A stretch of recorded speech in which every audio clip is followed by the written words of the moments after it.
श्रीमान धर्मेंद्र प्रधान जी, हमारे संकल्प पत्र समिति के अध्यक्ष विश्वभूषण हरिचंद्र जी, हमारे राष्ट्रीय महामंत्री और ओडिशा संगठन के प्रभारी भाई अरुण सिंह जी, भारतीय जनता पार्टी के वरिष्ठ नेता राष्ट्रीय उपाध्यक्ष विजयंत पांडा जी, श्री विजय महापात्र जी, डॉक्टर दामोदर राउत जी, सुरमा पाढ़ी जी और मंच पर उपस्थित श्री विष्णु शेट्टी जी,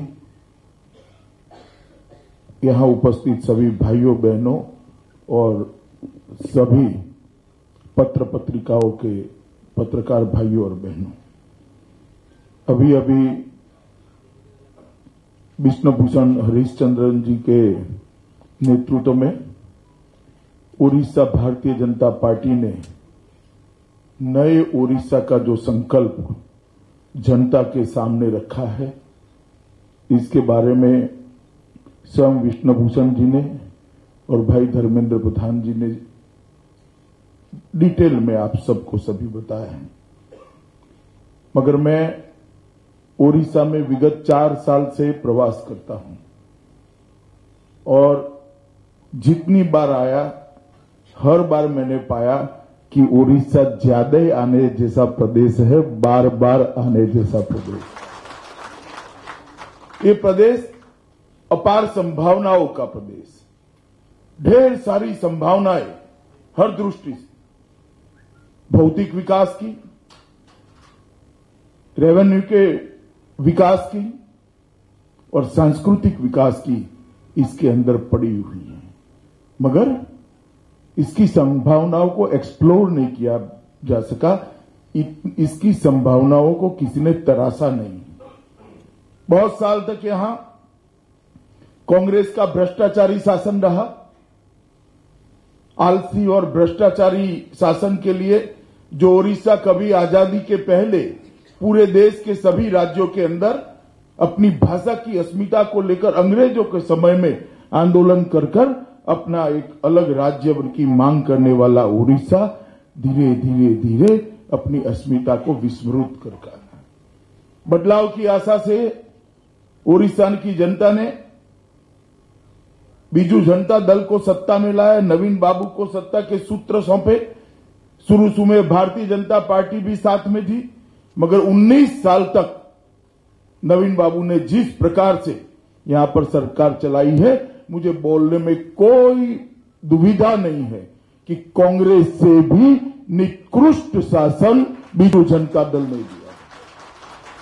जिस परिवर्तन की आशा के साथ, जिस परिवर्तन की चाह के साथ ओडिशा की जनता ने बीजू जनता दल को, नवीन बाबू को सत्ता के सूत्र सौंपे थे, वो आज परिपूर्ण नहीं हुआ है। दूरदृष्टि का अभाव, आलस्य, सत्ता का सुख भोगने की महत्तम इच्छा और भ्रष्टाचार, ये 4 नासुरों ने नवीन बाबू के नेतृत्व में ओडिशा का और पतन करने का काम नवीन बाबू ने किया है। डेमोक्रेसी के सभी सिद्धांत ताक पर रख दिए। साथियों का सम्मान नहीं करना, साथियों को एक के बाद एक इनके पीठ पर खंजर भोंककर जनता से, डेमोक्रेसी से विमुख कर देना, जो कोई भी विकल्प के रूप में उभरेगा इसके साथ द्रोह कर उसको अपनी पार्टी से निकाल देना, एक विचित्र प्रकार की राजनीतिक संस्कृति का प्रादुर्भाव इनके समय में हुआ है। भ्रष्टाचार, खदानों के आवंटन में भ्रष्टाचार, चीट फंड में भ्रष्टाचार और डेमोक्रेसी के सारे सिद्धांतों को, बंधारण की, अपनी संविधान की स्पिरिट को ताक पर रखते हुए चुने हुए प्रतिनिधियों के अधिकार बाबुओं को देकर भ्रष्टाचार को नीचे तक पहुंचाने का काम नवीन बाबू की सरकार ने किया। मैं मानता हूं ओडिशा आज जनता के नेतृत्व के, जनता के चुने हुए नेतृत्व के बगैर चल रहा है। आगे तो एक मुखौटा है, पीछे बाबू शासन चला रहे हैं, बाबू भ्रष्टाचार करें, बाबू कभी जनता की आकांक्षा को नहीं समझ सकते, ओडिया गौरव को नहीं समझ सकते, ओडिया के गौरव की अनुभूति उनको नहीं हो सकती। इसी के कारण आज ओडिशा धीरे धीरे धीरे सभी उच्च लक्ष्यों से पिछड़ता हुआ दिखाई पड़ता है। मित्रों, आने वाले दिनों में मैं कश्मीर से कन्याकुमारी और भगवान जगन्नाथ के धाम पुरी से लेकर द्वारिका तक प्रवास करता हूं। स्पष्ट दिखाई पड़ता है कि आने वाले दिनों में देश में नरेंद्र मोदी जी की भारतीय जनता पार्टी की सरकार है। मैं ओडिशा की जनता को एक अपील करने आया हूं। आप ओडिशा में एक ऐसी सरकार चुनिए जो मोदी जी के साथ संघर्ष न करे, मोदी जी की योजनाओं को राजनीति के कारण नीचे न डाले, ओडिशा के विकास के अंदर बाधा न बने, ओडिशा को विकास को गति दे और नरेंद्र मोदी के कंधे से कंधा मिलाकर डबल इंजन ग्रोथ की थ्योरी के अनुरूप ओडिशा को आगे ले जाए। वो तभी हो सकता है जब राज्य के अंदर भारतीय जनता पार्टी की सरकार। नवीन बाबू एक थ्योरी और उनके कैंपेन मैनेजर, उनके बाबू एक थ्योरी नीचे परकोलेट कर रहे हैं कि ऊपर तो मोदी ठीक है, नीचे नवीन बाबू लोकप्रिय हैं। मैं उनको कहना चाहता हूं, इस बार ऊपर से भी बड़ा परिवर्तन नीचे होने वाला है। आप जब डिब्बा खुलेंगे, जनता के मन में आक्रोश, जनता की ऐसी सरकार चाहती है जो ओडिशा को राष्ट्रीय मंच पर जगा दे, ओडिशा को विश्व के मंच पर जगा दे, ओडिशा की गौरवशाली संस्कृति को, गौरवशाली भाषा को, गौरवशाली कलाओं को विश्व के अंदर संपूर्ण जगमगाहट के साथ इसका उचित स्थान दिलाए, ऐसी एक सरकार चाहते हैं। और वो निश्चित हो चुका है 19 साल के शासन के बाद वो शासन नवीन बाबू अब नहीं दे सकते। जब अच्छे भले थे तब भी न दे पाए, अब तो देने का सवाल ही नहीं है, न इच्छा है न स्थिति है। मित्रों, राष्ट्रीय मैप पर, राष्ट्रीय नक्शे पर, अंतर्राष्ट्रीय जगत के संस्कृति के नक्शे पर ओडिशा को पुनः प्रस्तापित करना है तो यहां नीचे भी ऊपर भी दोनों परिवर्तन ओडिशा की जनता के एक साथ बने। पीने का पानी, घर, स्वास्थ्य, घर में बिजली, बच्चों की शिक्षा, महिलाओं की सुरक्षा, कई सारे मुद्दे ऐसे हैं जिसमें राष्ट्रीय औसत से ओडिशा पिछड़ चुका है और राष्ट्रीय औसत से आगे जाने का सभी संभावना है। इस पवित्र भूमि के, उत्कल भूमि के गर्भ के अंदर इतनी संपदा पड़ी है कि पूरे देश के अनेकों बजट सिर्फ ओडिशा बना सकता है, मगर ओडिशा का विकास नहीं होगा। ओडिशा एक ऐसा प्रदेश है जो सबसे धनिक प्रदेश है। मैं संपदाओं की बात करता हूं, कुदरती संपदाओं की बात करता हूं। सबसे धनिक प्रदेश है। सबसे धनिक होने के बावजूद भी, सबसे धनिक प्रदेश होने के बावजूद भी ओडिया वासी, ओडिया आदिवासी, ओडिया दलित, ओडिया ओबीसी गरीब है। ये जो कॉन्ट्राडिक्शन है, एक कॉन्ट्राडिक्शन के अंदर ट्रांसफॉर्मेशन अगर करना है, परिवर्तन करना है, तो वो भारतीय जनता पार्टी ही करनी। बहुत सारे अच्छे लोग विगत दिनों में भारतीय जनता पार्टी के साथ जुड़े हैं। हमारे प्रदेश अध्यक्ष जी धर्मेंद्र जी, हमारे जुएलो राम जी, केवी सिंह जी, इनकी एक टीम जो थी, एक टीम आज बृहद और मजबूत हुई है। ढेर सारे लोगों को हमने समाहित किया है, कला क्षेत्र के लोगों को, राजनीतिक क्षेत्र के लोगों को, और हमने ओडिशा को एक मजबूत विकल्प देने के लिए हम आगे आए हैं। मैं मानता हूं कि इस बार ओडिशा की जनता ने भ्रष्टाचार को दूर करने वाली सरकार चुनना है, अकर्मण्यता और आलस्य को दूर करने वाली सरकार चुनना है, ओडिया प्राइड, ओडिया गौरव को पूरे विश्व के अंदर पुनः प्रस्तापित करने वाली सरकार चुनना है, और विकास ही केवल जिसका एजेंडा हो, गरीबी उन्मूलन ही जिसका एजेंडा हो, इस प्रकार की एक सरकार चुनना है। मित्रों, मैं आज इस मौके पर ओडिया जनता को आह्वान करने आया हूं कि समय आ गया है गौरवपूर्ण, समृद्ध और संस्कारित ओडिशा के निर्माण का। इसमें एक क्षण की भी देर करना अब उचित नहीं है। हम रेस में पिछड़ते जा रहे हैं। ओडिशा को ये तीनों क्षेत्र के अंदर द्रुत गति से आगे ले जाने के लिए काम करना चाहिए। अभी जो घोषणा पत्र धर्मेंद्र भाई ने पढ़ा वो 9 बिंदुओं पर आधारित है और ये 9 पिल्लर हमारे नए उड़ीसा के विकास का विजन। ये 9 पिल्लर पर ढेर सारी घोषणाएं हमारे विष्णु भूषण हरिचंदन जी लेकर आए हैं। महिलाओं के लिए बलात्कार की स्थिति में आरोपी को कैपिटल पनिशमेंट का हम वादा करते हैं, जो मोदी जी ने किया है वो यहां पर भी करेंगे। हम सैल बाल योजना भी शुरू करेंगे। +2 की शिक्षा पूरी होने पर मेधावी छात्रों को 2 पहिया वाहन प्रदान किया जाएगा। किसानों और बागचासी बंधुओं को कर्ज से मुक्त करने की दिशा में और साहूकारों को छुट्टी दिलाने के लिए 0% पर किसानों को ऋण देने की भारतीय जनता पार्टी संकल्प करेगी। कोई भी किसान पानी से वंचित न रहे, इसलिए सिंचाई के क्षेत्र में 1 लाख करोड़ का निवेश भारतीय जनता पार्टी की सरकार करेगी और इसमें सूक्ष्म सिंचाई को, ड्रिप और स्प्रिंकलर इरिगेशन को हम प्राधान्यता देंगे। प्रधानमंत्री जी ने जो किसानों की आय को 2 गुना करने का लक्ष्य रखा है उसको हम उड़ीसा में भी पूरा करेंगे और छोटे मध्यम किसानों को, भागा चासी और खेतीहर मजदूरों को 60 वर्ष की आयु के बाद 3,000 रुपये की पेंशन मिल पाए, इस प्रकार की व्यवस्था हम करेंगे। सरकार बनने के 2 साल में भीतर ओडिशा सरकार की सभी रिक्त स्थानों पर भर्ती की जाएगी।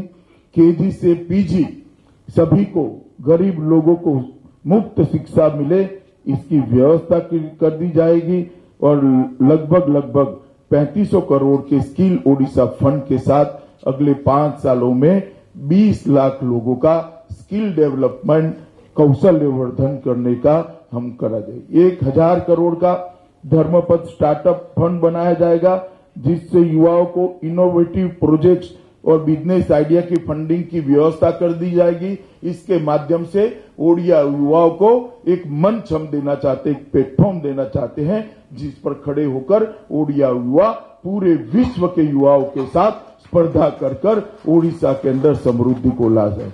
ट्राइबल्स के लिए फॉरेस्ट राइट एक्ट के तहत आज तक बहुत काम नहीं हुआ है। आदिवासी बंधुओं के पट्टे के सभी दावों का 5 साल के अंदर समयबद्ध निस्तारण करने का काम भारतीय जनता पार्टी की ओडिशा सरकार करेगी। पैसा एक्ट को नियमों को, जो रूल्स बनाने बाकी है, उसको पहले 3 महीने के अंदर ही हम समाप्त कर देंगे और वन्य उपजों को भी समर्थन मूल्य से खरीदने के लिए हर जिले के अंदर नए सेंटर खोले जाएंगे। तेंदुपत्ता पर जो जीएसटी लगता है उसकी प्रतिपूर्ति, रिफंड की व्यवस्था ओडिशा की भारतीय जनता पार्टी की सरकार करेगी। भाजपा के प्रस्तुति पत्र में किए गए संकल्प के अनुसार 2022 तक, जब देश की आजादी के 75 साल हो गए, पानी, शौचालय, बिजली और घर, ये चारों सुविधाएं से एक भी ओडिशा का घर मुक्त नहीं रह जाएगा। सभी के लिए चारों सुविधाओं को हम समाप्त करने का वादा करते हैं। एससीबीसी और ओबीसी वर्ग को उनका आरक्षण का संवैधानिक अधिकार दिया जाएगा और केंद्र सरकार द्वारा गरीब वर्ग के लिए दिए गई 10% आरक्षण को अगले बच्चों के लिए उसको कड़ाई से यहां लागू किया जाए। ओडिशा के खनिज संसाधन, मानव संसाधन, कृषि संपदा और बंगाल की खाड़ी पर ओडिशा के महत्वपूर्ण भौगोलिक स्थिति का इस्तेमाल करते हुए इस्पात, aluminium, pharma, textile, automobile, petrochemical और फूड प्रोसेसिंग जैसे क्षेत्र में बड़ी छलांग लगाकर पूरे हिंदुस्तान में नंबर 1 बनने का लक्ष्य भारतीय जनता पार्टी रखकर चाहती है। हम वादा करना चाहते हैं कि ईज ऑफ डूइंग की रेस में ओडिशा काफी पीछे पड़ा है। हम 5 साल के अंदर देश के टॉप 5 राज्यों में ईज ऑफ डूइंग की रेस में ओडिशा को शुमार करेंगे और इसके माध्यम से नए निवेश आए, इसकी दिशा में जाएंगे। स्वास्थ्य के क्षेत्र के लिए हम ओडिशा राज्य में आयुष्मान भारत योजना जो नवीन बाबू की आडोडाई के कारण हमारे उड़िया भाइयों बहनों को, गरीबों को नहीं मिलती है। कोई भी व्यक्ति आज सूरत में काम करता हो, दिल्ली में काम करता हो, मुंबई में काम करता हो, उसको आयुष्मान माध्यम से नए निवेश आए, इसकी दिशा में जाएंगे। स्वास्थ्य के क्षेत्र के लिए हम ओडिशा राज्य में आयुष्मान भारत योजना जो नवीन बाबू की आडोडाई के कारण हमारे उड़िया भाइयों बहनों को, गरीबों को नहीं मिलती है। कोई भी व्यक्ति आज सूरत में काम करता हो, दिल्ली में काम करता हो, मुंबई में काम करता हो, उसको आयुष्मान योजना का फायदा नहीं मिलता है। 100% आयुष्मान भारत योजना का क्रियान्वयन नई भारतीय जनता पार्टी की सरकार उड़ीसा को करेंगी। कुपोषण के लिए हम एक नए मिशन की शुरुआत करेंगे। हर जिले में एक मेडिकल कॉलेज देकर 14 के 14 विभाग इसकी स्वास्थ्य के हर जिले में व्यवस्था हो, इस दिशा में उड़ीसा सरकार आगे बढ़ेगी और कई बच्चों को डॉक्टर बनने का मौका देकर उड़ीसा के गरीब आदिवासी गांवों तक डॉक्टरों का एक जाला बुनने का प्रयास करेंगे। एकीकृत आपातकालीन प्रतिक्रिया हॉटलाइन 112 की स्थापना करेंगे। लगभग 2000 नई एम्बुलेंस सिर्फ और सिर्फ गर्भवती माताओं की सेवा में लगाई जाएगी, जो इंस्टीट्यूशनल डिलीवरी को प्रमोशन की दिशा में ले जाए। नगरीय क्षेत्र के विकास के लिए सुभाष चंद्र बोस के नाम से एक सुवर्ण योजना लागू की जाएगी, जो 3500 करोड़ रुपए के बजट के साथ चालू होगी। 1500 करोड़ के बजट से ओडिशा में 15 नए स्मार्ट सिटी का विकास किया जाएगा। कटक और भुवनेश्वर के मध्य मेट्रो के निर्माण के साथ इंफ्रास्ट्रक्चर को हम आगे बढ़ावा देने की बात करें। यातायात और अधोसंरचना के क्षेत्र में 415 किलोमीटर लंबे दीघा गोपालपुर कोस्टल हाईवे में तेजी ला दी जाएगी। इसमें से भ्रष्टाचार विहीन एक संरचना खड़ी जाएगी। प्रदेश के सभी 30 जिलों तक रेलवे लाइन को पहुंचाने में नई ओडिया सरकार नरेंद्र मोदी सरकार के साथ मिलकर कार्य करेगी और ओडिशा के तटीय क्षेत्रों में जितनी भी बंदरगाहें बढ़ सकती है, इसकी संभावना तलाश कर कम से कम 15 नए पोर्ट ओडिशा के अंदर हम निर्माण कर ओडिशा के विकास को आगे बढ़ाएंगे। ओडिया संस्कृति और पर्यटन के बारे में भारतीय जनता पार्टी की कटिबद्धता है। हम मानते हैं कि पूरे देश के अंदर अलग अलग भाषा और संस्कृति से बना हुआ हमारा देश, उसमें ओडिया संस्कृति और ओडिया भाषा का एक गौरवपूर्ण स्थान है। वो स्थान फिर से प्राप्त हो, इसलिए संस्कृति को बढ़ावा देने वाले कई कदम हम लेके आए हैं। हम वादा करते हैं कि पेकरा विद्रोह की स्मृति में खुर्दा में बक्सी जगबंधु की एक विश्व स्तरीय संग्रहालय और आसमान को छूने वाली एक प्रतिमा का निर्माण भारतीय जनता पार्टी करेगी। उड़ीसा पर्यटन स्किल फंड बना जाएगा, जिसके माध्यम से 5 लाख युवाओं को पर्यटन के क्षेत्र में रोजगारी देने का लक्ष्य हमने रखा है। प्रदेश के पर्यटन की क्षमता का पूरा उपयोग करने के लिए 15 छोटे छोटे नए पर्यटन सर्किट बनाए जाएंगे। वो देश भर के और विदेश के पर्यटकों को आकर्षित करेंगे। ये पूरे देश के श्रद्धा केंद्र हैं। पुरी का रत्न भंडार भी ये संभाल नहीं पाए।